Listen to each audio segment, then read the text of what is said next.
स्त्रियां दो प्रकार की होती हैं। एक स्त्रियां आपकी तरह पतिव्रता, और एक स्त्री वो होती है जो पैसे से बिक जाती है, 1000 रुपए में, 500 रुपए में, 5000 में।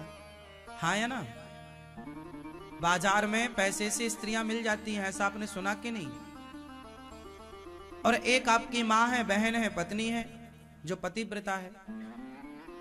तो अब बताओ, स्त्रियां तो दोनों हैं, क्या दोनों स्त्रियों की एक दूसरे से तुलना हो सकती है? बोलो। अब आप ये क्यों कहते हैं, अरे वो तो शराब पीते हैं महाराज जी। तो बाजार में कोई बिक रहा है तो क्या तुम भी बिक जाओगे? उससे अपनी तुलना क्यों करते हो? महाराज जी वो मांस खा रहे हैं, हम क्यों ना? अरे भाई, कोई दो कौड़ी का आदमी कोई गलती, रावण ने सीता को चुराया तो क्या राम जी भी चुरा लें रावण की पत्नी को? बोलो। यदि रावण ने जो हरकत की वही राम जी करेंगे तो रावण और राम में अंतर क्या रहेगा? बोलो। कोई शराब पी रहा है, कोई मांस खा रहा है, और आपने कहा अरे वो तो खाते हैं, हम भी खाएं ना। उनसे अपनी तुलना ना करो। अमेरिका, लंदन, जापान, पेरिस, किसी भी देश के लोगों से भारत के लोगों की तुलना नहीं हो सकती मेरी मां। अपनी तुलना किसी भी से करना अपना अपमान करना है। हाँ या ना?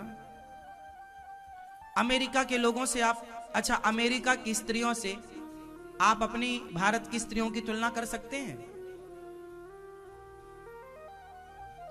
बोलो। क्यों? वहां की स्त्रियां,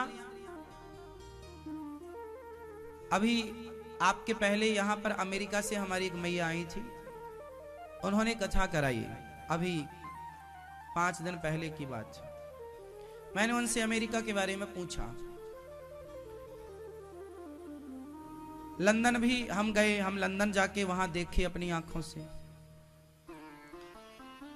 इन पश्चिमी देशों में क्या है कि जैसे किसी का पति मर गया, 70 साल की महिला है, और अमेरिका में किसी का पति मर जाता है ना, तो वो स्त्री दूसरा बॉयफ्रेंड ढूंढ लेती है अपनी एज का, जो मिल जाए उसे।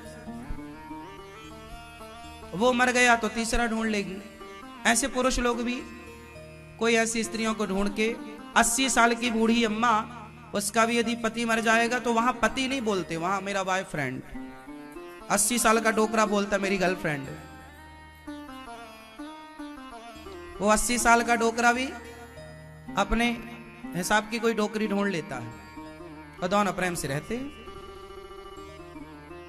ये वहां का कल्चर है। वहां ऐसा, आप तो सुन के हंस रहे हैं, वहां तो ऐसा होता है। अब बताओ, उन स्त्रियों से आप अपने भारत की स्त्रियों की तुलना कर सकते हैं? हमारे देश की स्त्रियां कितनी श्रेष्ठ है कि पति के सिवा वो उसकी विधवा रहकर जिंदा रहेंगी, परंतु वो किसी पर पुरुष के ऊपर अपनी निगाहें नहीं रखेंगी। ये भारत का चरित्र है। अब आप लोग ना बार बार गाना गाते हैं, महाराज जी अमेरिका कितना आगे है, वहां तो कोई पूजा पाठ नहीं करता, भारत इतना पूजा पाठ करता फिर भी पीछे ना। तुम्हें कहां से लगता है कि भारत पीछे है? तुम पैसे को ही मान्यता देते हो। अरे पैसे से बड़ा भी, रावण के पास पैसा बहुत था और राम के पास पैसा बिल्कुल नहीं था। राम तो नंगे पांव थे, रावण तो उड़ने वाले विमान में आता था राम से युद्ध करने। हाँ या ना? रावण ज्यादा धनवान था कि राम ज्यादा धनवान थे? बोलो। रावण के पास लंका थी सोने की, और जब रावण राम से लड़ रहा था उस समय राम जी के पास ना एक रथ भी नहीं था, बाद में इंद्र का बुलाया गया था। नंगे पांव राम जी युद्ध करते थे। हनुमान जी अपने कंधे पर बिठा के राम जी को फिर राम जी युद्ध करते थे। मतलब राम जी के पास चप्पल तक नहीं थी, और रावण सोने की लंका का मालिक था। अब बताओ, क्या धन से रावण के धन की बराबरी कोई नहीं कर सकता, तो राम के चरित्र की बराबरी भी तो कोई नहीं कर सकता। अब आप ही बताइए कि धन बड़ा है कि चरित्र बड़ा है? तो अमेरिका धन से बड़ा हो सकता है ना मेरी माँ, लंदन धन से बड़ा हो सकता है ना मेरी माँ, पर चरित्र से तो भारत ही बड़ा है ना। इसलिए गर्व से कहो कि हम भारतीय हैं।